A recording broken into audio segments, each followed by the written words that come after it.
پھر اسی طرح یہ ہے کہ جو زیب و زینت کی ہمیں اجازت دی گئی ہے، میک اپ کی جو اجازت دی گئی ہے، اس میں بھی حد سے بڑھنے سے منع کیا گیا ہے. ایک حد کے اندر رہ کر یہ میک اپ بھی کرنا چاہیے. مثلا ہم دیکھتے ہیں کہ آپ صلی اللہ علیہ وسلم نے کچھ چیزوں کو جو عورت کے بناؤ سنگھار سے متعلق ہیں قابل لعنت قرار دیا ہے، اور فرمایا کہ ایسی چیزیں جب کسی قوم کے اندر آ جاتی ہیں تو وہ قوم ہلاک ہو جاتی ہے. اس میں جو طریقے عربوں کے ہاں رائج تھے، ان میں سے جو چیزیں آپ نے ناپسند کی وہ کیا ہے؟ اپنے بالوں میں دوسرے بال ملا کر ان کو زیادہ لمبا اور گھنا کرنے کی کوشش کرنا. اپنے بالوں میں دوسرے بال ملا کے ان کو لمبا کرنا. جسم کے مختلف حصوں کو گودنا. گودنا کیا ہوتا ہے؟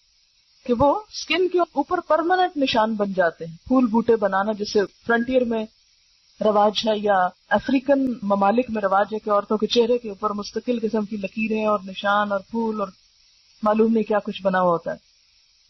پھر اسی طرح مصنوعی تل بنانا.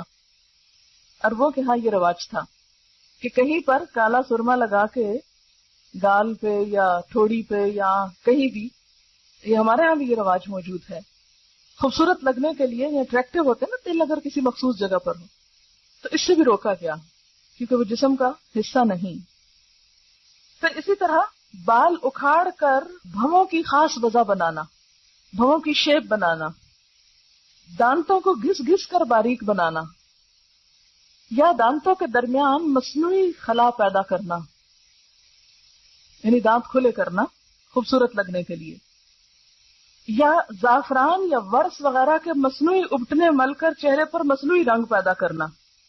زعفران جو پیلا رنگ ہوتا ہے، یعنی بالکل ایک مصنوعی اور ہی رنگ نظر آ رہا ہے نا، لیکن اس کے علاوہ باقی چیزوں کی اجازت.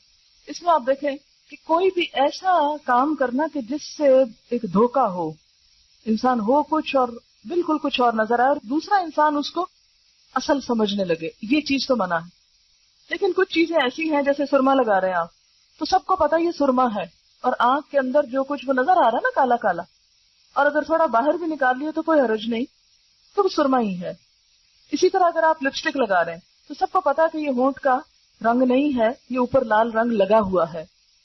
تو اس میں جو بھی دیکھ رہا ہے وہ خوبصورت تو لگ رہا ہے انسان، لیکن دھوکے کا اندیشہ نہیں ہے اس میں. وہ جو اپٹن مل کے رنگ پیلا کر لینا یا سکن کا کلر بدل دینا جو ہے وہ دھوکے کی کیفیت ہے، کیونکہ اصل چیز بالکل ہی نیچے سے چھپ گئی ہے. اسی لیے ایسا نیچرل میک اپ تو اجازت ہے کہ جس میں انسان ذرا نکھار پیدا کر لے، اس کی اوریجنل کچھ نہ کچھ چیز نظر آ رہی.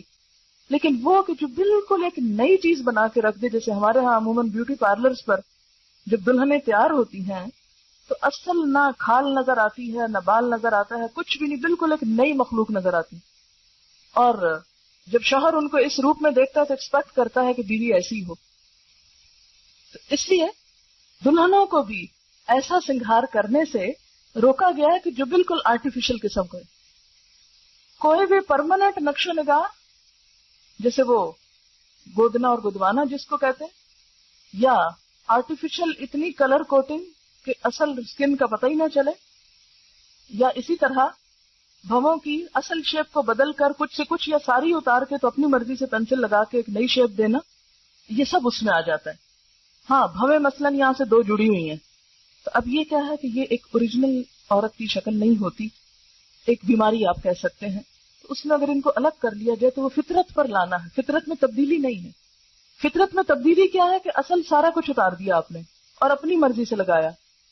اور یہ جو دو جڑے ہوئے ہیں ان کو الگ کرنا فطرت میں تبدیلی نہیں، فطرت پر لانا ہے. تو یہ ایک اصول کے طور پر سمجھ لیں کہ کوئی بھی ایسی چیز جو فطرت پر لانے میں مدد دے رہی ہے، اگرچہ وہ کچھ چینج کا تقاضا کر رہی ہے تو کوئی حرج نہیں. لیکن اگر وہ اللہ کی ساخت، جیسے فَلَا يُغَيِّرُنَّ خَلْقَ اللَّهِ میں پیچھے آپ پڑ چکے ہیں، اللہ کی ساخت تو بدل رہی ہے تو وہ درست نہیں. یہ چیزیں اس لیے روکی گئی کہ یہ انسان کی صحت کے لیے بھی نقصان دہ ہیں. آپ دیکھیں نا اپنے بالوں میں دوسرے کسی مردے کے بال وہ کاٹ کے لے آئے اور لگا دیے آپ نے، تو وہ ایک ہو سکتا کہ آپ کے اور اس کی جو جسم کی بیماریاں ہیں یا اور چیزیں ہیں ان میں کچھ فرق ہو تو وہ دوسرے کے بالوں سے ٹرانسفر ہو کر آپ کے اندر چلے جائیں. یا سب سے بڑی بات یہ کہ دھوکہ دینا منع ہے. کہ کوئی سمجھے کہ یہ اس کے اپنے بال ہیں اور اپنے ہیں نہیں. تو یہ ساری چیزیں جو ہیں جو دھوکہ دہی میں آئے، فطرت کو بدلنے میں آئے، اللہ کی ساخت بدلنے میں آئے، وہ چیزیں درست نہیں ہیں. پھر اسی طرح زینت کا جو ہے ذکر ہوا کہ جس سے انسان آرائش کرتا ہے اپنی، تو اس میں بھی غلوب سے کام نہیں لینا چاہیے. اب یہاں سے کوئی یہ نہ سمجھے کہ قرآن تو کہتا ہے بیوٹیفائی کرو اپنے آپ کو، لہذا جس طرح چاہو کرو. یہ معنی نہیں ہے اس کا، کیونکہ بیوٹیفیکیشن میں بھی اللہ تعالیٰ نے اور اس کے رسول صلی اللہ علیہ وسلم نے کچھ حدود مقرر کی ہیں. مثلا حدیث میں آتا ہے لعن الرسول علیہ الصلاۃ والسلام الواشمۃ والمستوشمۃ والواشرۃ والمستوشرۃ. رسول اللہ صلی اللہ علیہ وسلم نے لعنت فرمائی ہے گودنے والی پر، گودوانے والی پر، دانتوں کو نوکدار بنانے والی پر، اور اس پر جو دانتوں کو نوکدار بنوائے. یعنی ایسا طریقہ اختیار کرنا کہ جو پرماننٹ میک اپ کی قسمیں ہوتی ہیں، کہ مثلا یعنی ٹیٹوز جس کو کہتے ہیں، تو ٹیٹوز صرف بلو کلر کے نہیں یا بلیک نہیں ہوتے، بلکہ اب میک اپ کی غرض سے بھی استعمال ہو رہے ہیں، اس سے بھی منع کیا گیا ہے. یعنی گودنا جو ہے وہ اس میں شامل ہوتا ہے. اور اسی طرح جو دوسری چیز ہے دانتوں کو نوکدار بنوانا، یہ اس دور میں لوگ کیا کرتے تھے، گھسا گھسا کے دانتوں کی شیپ فرق کر لیتے تھے.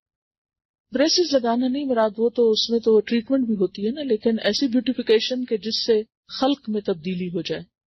اس میں آپ دیکھیے حدیث میں واضح الفاظ میں آتا ہے، بخاری اور مسلم کی حدیث ہے کہ آپ صلی اللہ علیہ وسلم نے خوبصورتی کے لیے دانتوں میں درزیں بنانے والی، یعنی دانتوں کو اندر سے گھسا کے بیچ میں فاصلہ زیادہ کرنا، اس پہ لعنت کی ہے، جو در حقیقت اللہ کی بنائی ہوئی ساخت میں رد و بدل کرتی ہیں. یعنی کوئی بھی ایسا میک اپ کہ جس سے پرماننٹ چینج جسم کے اندر ہو خوبصورتی کی خاطر، وہ منع کیا گیا ہے. اس میں آتا ہے لعن اللہ المتفلجات للحسن، کہ حسن کی خاطر دانتوں کے اندر تبدیلی پیدا کرنا. اسی طرح لعن رسول اللہ صلی اللہ علیہ وسلم النامست والمتنمست.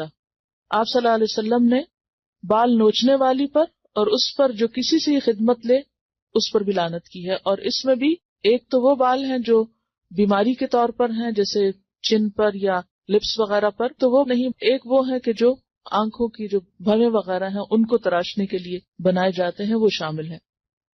نہیں ویکسنگ نہیں آتی کیونکہ وہ اذیت کا سبب ہے نا. جو بال اعضاء میں آتے ہیں کہ عورت کو مرد بنا دے، یعنی بازوؤں پر یا چہرے پر ایسے بال کہ جو عورت کو عورت نہیں بلکہ مردوں سے مشابہ کر دیں، ان کو اتارنے کی اجازت ہے، اس سے منع نہیں کیا گیا. بلکہ اس میں آپ دیکھیے کہ طبرانی کی روایت ہے کہ ابو اسحاق کی بیوی جو نوجوان تھی اور خوبصورتی کی شائق تھی، حضرت عائشہ کی خدمت میں حاضر ہوئی اور پوچھا کہ عورت اپنے شوہر کے لیے اپنے رخسار کے بال، رخسار کہتے ہیں نا چیکس کو، صاف کر سکتی ہے؟ حضرت عائشہ نے فرمایا اذیت کو ممکنہ حد تک دور کرو، کیونکہ یہ اذیت کا باعث ہے. یعنی عورت کے منہ پر بال جو ہیں وہ مرد کے لیے اذیت کا باعث ہے. تو یہ کتاب اللباس فتح الباری میں روایت آئی ہے، تو اس کی اجازت ہے. اسی طرح بالوں میں بال جوڑنا جو ہے، جوڑا بنانا یا بالوں کو کسی بھی طرح پیچ کر کے اس میں لگا کے خوبصورت بننا جو ہے وہ بھی منع ہے. حدیث میں آتا ہے، بخاری کی روایت ہے، اللہ تعالیٰ نے بال جوڑنے والی اور جڑوانے والی عورت پر لعنت فرمائی ہے. اور اس میں آپ دیکھیے کہ ان ساری جو احادیث ان میں ایک چیز مشترک ہے، اور وہ کیا ہے؟ لعنت کا لفظ. یعنی اللہ کی رحمت سے دور ہیں ایسے لوگ. ایک اور حدیث میں آتا ہے کہ بنی اسرائیل اس وقت ہلاک ہوئے جب ان کی عورتوں نے ایسے کام کیے. یعنی بنی اسرائیل کی ہلاکت کے پیچھے بھی ان کی عورتوں کی حد سے زیادہ زینت میں دلچسپی تھی. پھر اسی طرح ایک اور حدیث ہے جس سے پتہ چلتا ہے کہ بالوں کے اندر اگر کوئی جیسے دھاگے کے یا اون کے کوئی پیچز لگائے جائے تو منع نہیں ہے زینت کے لیے، جیسے چٹیا ڈالتے ہیں یا مہندی یا پراندہ یا وہ جو کلپس وغیرہ ڈالتے ہیں یا بیڈز ڈالتے ہیں، اس سے منع نہیں کیا گیا کیونکہ وہ پتہ چل رہا ہے کہ کوئی ایکسٹرا چیز ہے. اور پھر اسی طرح یہ ہے کہ خضاب لگانا جو ہے، یعنی بالوں کو رنگ لگانا، اس میں سیاہ رنگ سے منع کیا گیا ہے. لیکن جو نیچرل کلر ہیں جیسے مہندی ہے یا کوئی بھی نیچرل کلر ہے اس کی اجازت ہے. بالکل ٹوٹلی کالا کرنا جو ہے وہ منع ہے، مگر کالے کے علاوہ اور رنگ جو ہے ان کی رخصت ملتی ہے. اس میں ہم دیکھتے ہیں کہ واضح طور پر حکم ہے. ابو ہریرہ کی روایت ہے کہ نبی صلی اللہ علیہ وسلم نے فرمایا، یہود و نصارہ خضاب نہیں لگاتے تم ان کے خلاف طرز عمل اختیار کرو، یعنی بال سفید رکھنا پسندیدہ نہیں، ان کو رنگنا زیادہ پسندیدہ ہے. ٹھیک ہے، یعنی بعض لوگوں کا خیال یہ ہے کہ کلر کرنا جو ہے یا خضاب لگانا جو ہے وہ شاید تقوی کے خلاف ہے. تو اس کے برعکس آپ نے کیا فرمایا کہ یہود و نصارہ اس کو نہیں پسند کرتے، کیونکہ ان کے ہاں بزرگی کی علامت کیا ہے کہ اپنے بال وائٹ کر لو. لیکن آپ نے کیا فرمایا کہ نہیں، تم رنگو.